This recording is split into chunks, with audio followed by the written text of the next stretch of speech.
Hey guys, today let's talk about the Apex Pro TKL. This keyboard comes for about 240 Canadian dollars, which is pretty expensive. But let me explain.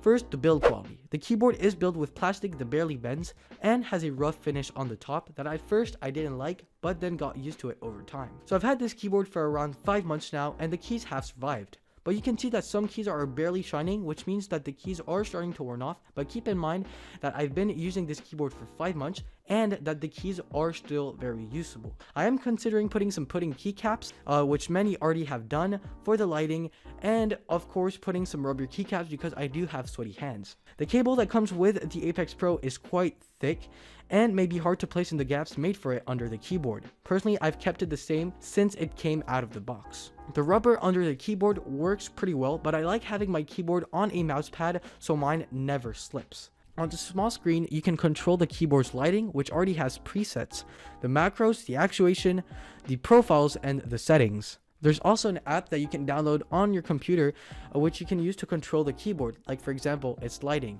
Overall, the build quality is pretty good.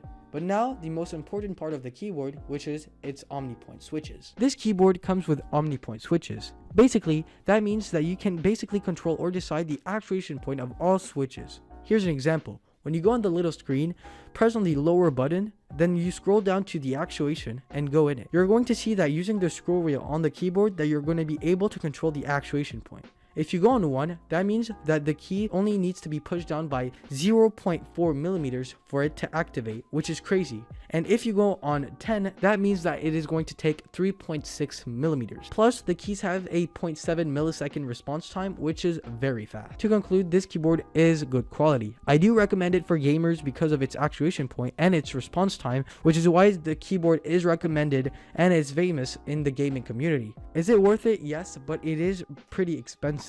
There are other keyboards on the market that are very fast, for example if they have the yellow or silver switches. If you want to spend a lot of money on a keyboard, sure, this one can be your keyboard of choice, but I prefer that you make your own choice based on this video. You can go check other videos on YouTube that go more into details, but anyways, this is going to be the end of this video. Don't forget to leave a like and subscribe to the channel to see more content like this one, and I'm going to see you in the next one. Peace.